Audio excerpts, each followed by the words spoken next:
उस दौर में जब रफ़ी साहब का ये गाना बजता था तो लोगों की आंखें नम हो जाती थीं।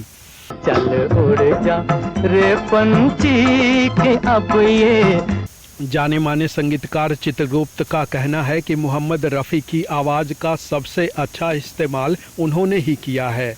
कोई बता दे दिल है जहाँ, क्यों होता है दर्द वहाँ। संगीतकार चित्रगुप्त सुरों को बुनने में माहिर थे।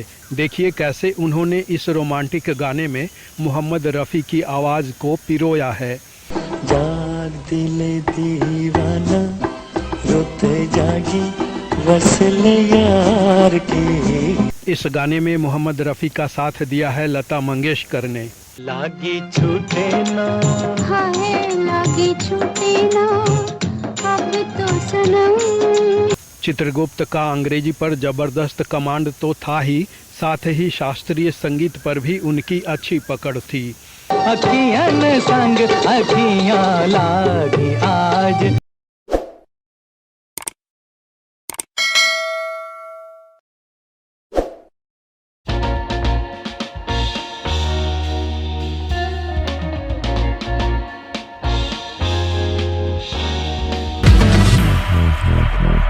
नमस्कार, ब्लैक एंड वाइट में आपका स्वागत है।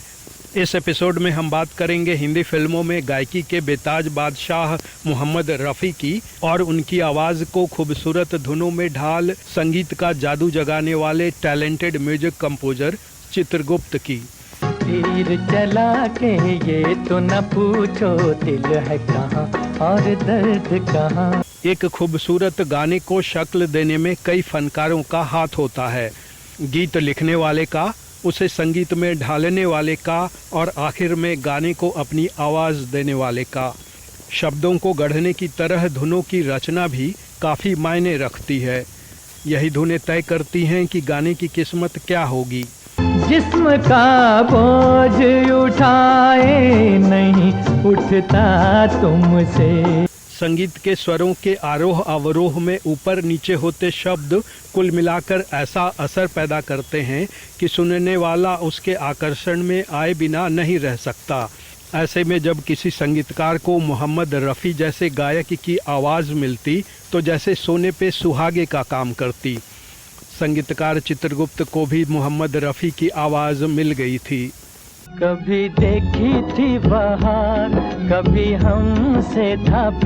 चित्रगुप्त किसी कारीगर की तरह बारीकी से सुर बुनते और गीतकार के शब्दों को रफ़ी साहब की आवाज़ में ऐसे बांधते कि सुनने वाले के पास फिदा हो जाने के अलावा कोई रास्ता नहीं बचता। आज इस दर्द लागो कि न कुछ याद रहे। चित्रगुप्त का पूरा नाम चित्रगुप्त श्रीवास्तव है, लेकिन उन्होंने अपने नाम को चित्रगुप्त तक समेट लिया। संगीत का सफ़र शुरू करने के पहले चित्रगुप्त पटना कॉलेज में बतौर प्रोफेसर अंग्रेजी पढ़ाते थे। संगीत उनके स्वभाव में था, इसलिए अंग्रेजी पढ़ाना छोड़ वो मुंबई आ गए, जिसे दुनिया तब बम्बई या बॉम्बे कहा करती थी। चित्रगुप्त एक बार जो बम्बई आए तो यहीं के होके रह गए। पटना कॉलेज में अंग्रेजी पढ़ाने वाला प्रोफेसर बम्बई में संगीत के स्वरों पर काम करने लगा। मुझे दर्द दिल का पता न था, मुझे आप किस लिए मिल गए। संगीतकार चित्रगुप्त ने यूं तो महान गायक मुकेश से गाने गवाए, लेकिन जब भी मोहम्मद रफ़ी के साथ उनका नाम आता है तो हर किसी के जहन में सबसे पहले ये गाना दस्तक देने लगता है। उड़ जा रे पंछी के अब ये गाना है फिल्म भाभी का, जो आई थी 1957 में। जिन्होंने भी ये फिल्म देखी है उन्हें मालूम है कि फिल्म की कहानी से बंधा ये गाना जब शुरू होता था तब कैसे हॉल में बैठे दर्शकों की आंखें नम हो जाती थी। भूल जा अब वो मस्त हवा, वो उड़ना डाली डाली। दो प्रेमियों के बिछोड़ने पर बहुत से गाने बने हैं, लेकिन 1957 में फिल्म भाभी के इस मार्मिक गाने ने जो लकीर खींची थी उससे बड़ी लकीर आज तक नहीं खींची गई है। रोते हैं वो पंख पखेरू साथ तेरे जो खेले। इस फिल्म का एक और गाना है जो काफी हिट है। चली चली रे पतंग मेरी चली रे, चली चली रे पतंग मेरी चली रे। इस गाने में मोहम्मद रफ़ी का साथ दिया है लता मंगेशकर ने। चली चली रे पतंग मेरी चली रे। इस फिल्म के गीतकार हैं राजेंद्र कृष्ण। भाभी फिल्म के इस गाने के बाद चित्रगुप्त और मोहम्मद रफ़ी सबसे ज़्यादा जिस गाने के लिए याद किए जाते हैं वो है ये सदाबहार रोमांटिक गाना। कोई बता दे दिल है जहाँ, क्यों होता है दर्द वहाँ। ये गाना है 1962 में आई फिल्म मैं चुप रहूंगी का।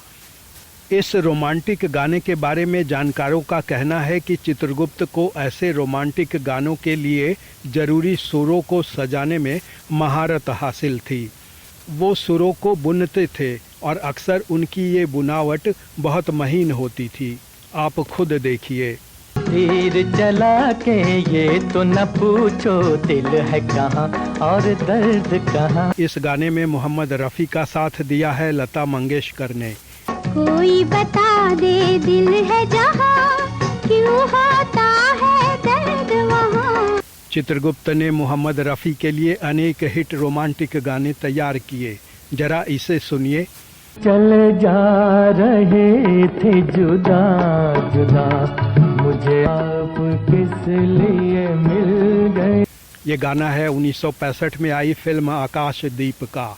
इस गाने को लिखा है मजरूह सुल्तानपुरी ने। 1965 में ही चित्रगुप्त ने मोहम्मद रफ़ी से एक और खूबसूरत रोमांटिक गाना गवाया।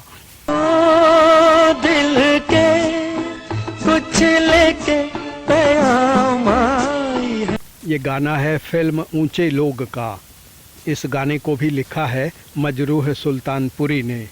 दिल दीवाना सुत जागी नस्ल यार की। संगीतकार चित्रगुप्त ने किताब मोहम्मद रफ़ी स्वयं ईश्वर की आवाज़ में कहा है कि मोहम्मद रफ़ी की आवाज़ का सबसे अच्छा इस्तेमाल उन्होंने ही किया है। चित्रगुप्त के इस दावे पर मोहम्मद रफ़ी के गाए ये खूबसूरत गाने जैसे मुहर लगाते दिखते हैं। कोई रुकता नहीं ठहरे हुए राही के लिए। ये गाना है फिल्म वासना का जो आई थी 1968 में। ये गाना शायर साहिर लुधियानवी की लिखी नज़्म पर आधारित है।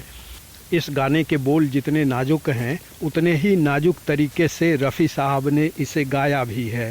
इतनी नाजुक न बनो है, इतनी नाजुक न बनो। इसी फिल्म का एक और गाना है जिसे रफ़ी साहब ने बड़ी मादकता से गाया है।